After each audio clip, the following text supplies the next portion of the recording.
नमस्कार। आज 3 अगस्त है, रक्षाबंधन का दिन है। आप सभी को रक्षाबंधन की बहुत बहुत बधाई। इससे भी खुशी की बात है कि 5 अगस्त को प्रधानमंत्री माननीय श्री मोदी जी अयोध्या में श्री राम जन्मभूमि पर भूमि पूजन और मंदिर के निर्माण के लिए शिलान्यास करेंगे, तो हमारे लिए और भी खुशी की बात है। ये 500 साल की जो हिंदुओं का स्ट्रगल है, उसका नतीजा है कि आज हम इस मोड़ पर पहुंचे हैं कि हम वापस अपनी पवित्र भूमि को प्राप्त करने में कामयाब हुए हैं।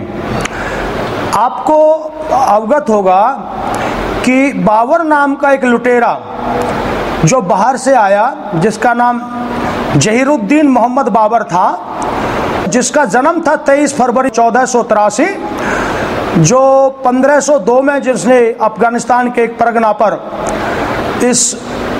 इन्होंने अटैक किया और उसको अपने अंडर लिया, और 1526 में जब दिल्ली में इब्राहिम लोदी शासन पर था, तो 1526 में पानीपत की पहली लड़ाई जिसको कहा जाता है, उसमें इसने इब्राहिम लोदी को हराया, उसकी गर्दन काट दी, और उसके बाद पूरी दिल्ली को और उत्तरी भारत को इन्होंने लूटा, मारकाट की और बहुत बुरा इन्होंने लोगों के साथ किया। इसके बाद उन दिनों में मुख्य रूप से दिल्ली, बंगाल, मालवा, गुजरात, मेवाड़ के ही मुख्य राज थे। इब्राहिम लोदी को हराकर और उसका सिर कलम करने के बाद इसने दिल्ली के लोगों को लूटा और उनको दास और दासियां बनाया। इसकी 11 बेगम थी और 20 बच्चे थे। इसका पहला लड़का, सबसे बड़ा लड़का हुमायूं था, जिसको उसने अपना उत्तराधिकारी बनाया था। 1527 में राणा सांगा को भी छल से इसने कत्ल करा दिया था। 1529 में बाबर व अफगानिस्तानियों के बीच युद्ध होता रहा। इसके बाद उसने बंगाल और मालवा को भी जीता। 1528 के अंत में इसने अपने कमांडर मीर बाकी को अयोध्या भेजकर आदेश दिया कि राम मंदिर को लूट लिया जाए व वह मस्जिद बना दी जाए। अयोध्या में श्री राम मंदिर के बचाने के लिए तथा पुनः उस पर अधिकार प्राप्त करने के लिए हिंदू वीरों ने 76 युद्ध किए, जिसमें 1,15,000 से भी अधिक हिंदू भक्त, वीर, संत, महात्मा शहीद हुए। 1529 के अंत तक कमांडर वीर बाकी ने जब मंदिर के मलबे से मस्जिद बना रहा था, तो दिन में दीवारें बनाता था, रात में दीवारें ढह जाती थी। इस तरह 6-7 बार हुआ, जबकि मंदिर के चारों तरफ लाखों उसके सैनिक मौजूद थे। आखिर खुद बाबर को मौका पर जाकर यह देखना पड़ा कि क्या कारण है। फिर काफ़ी हिंदू पंडितों, संतों से वहाँ पर जाप आदि करा करके उसका समाधान निकाला, और फिर ये बाबरी मस्जिद नाम की मस्जिद उन्होंने राम जन्मभूमि पर बनाई। उधर मस्जिद बननी शुरू हुई, उधर बाबर व उसका बेटा का स्वास्थ्य बहुत बुरी तरह से खराब हो गया। इतना खराब हुआ कि मस्जिद बनने के बाद 1530 में बाबर पास चला गया, जबकि उस समय उसकी उम्र 47 साल की थी। स्वस्थ था, परंतु कोई लाभ इलाज बीमारी ऐसी उसको लगी कि काफ़ी वैद्यों से और उपचार कराने के बावजूद भी वो बच नहीं पाया।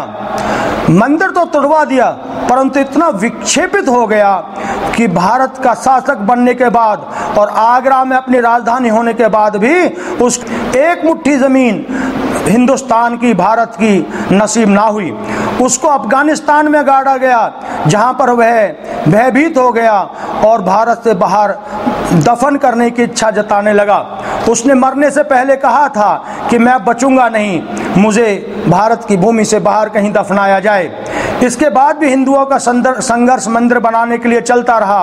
1528 से 1992 तक लगभग 5 लाख हिंदू वीरों ने अपना बलिदान दिया। लगभग 451 वर्ष के बाद आज हिंदू सफल हुए हैं। माननीय प्रधानमंत्री जी आज दिनांक 5/2020 को श्री राम मंदिर निर्माण का शिलान्यास करेंगे, और आज ही पाकिस्तान तथा जिहादी वामपंथी कम्युनिस्ट 5 अगस्त को ब्लैक डे मनाने की घोषणा कर रहे हैं। सभी सनातन हिंदुओं के लिए उनके अपने जीवन में मुझे लगता है इससे ज़्यादा खुशी का मौका और कहीं कोई नहीं मिलेगा, कोई नहीं आएगा कि 500 लगभग साल के स्ट्रगल के बाद, 500 लगभग साल के और 5 लाख हिंदू वीरों की कुर्बानियों के बाद आज ये शुभ दिन प्राप्त हुआ है कि हम लोग राम मंदिर का शिलान्यास देखेंगे। इस खुशी के मौके पर मैं आप सबसे प्रार्थना करता हूं कि आप लोग सब 4 अगस्त 2020 और 5 अगस्त 2020 को शाम को 6 से 7 बजे के बीच अपने नज़दीकी मंदिर पर, जो मंदिर हो वहाँ पर आप जाएं और कम से कम हर परिवार 7 घी के दिए जलाए और श्री राम जय राम के का व्याख्यान करें, उसका मंत्र का जाप करें और कीर्तन करें, श्री राम का कीर्तन करें आप लोग। यदि नज़दीक कोई मंदिर संभव नहीं है तो आप लोग अपने घर में ही 7 घी के दीपक जलाएं और श्री राम का कीर्तन करें। जो सेक्टर 64 के जो निवासी हैं वो लोग अपने नीलकंठ से मंदिर पर जाकर के घी का दीपक जलाएं और कीर्तन करें शाम को 6 से 7 बजे के बीच में। आपका बहुत बहुत धन्यवाद।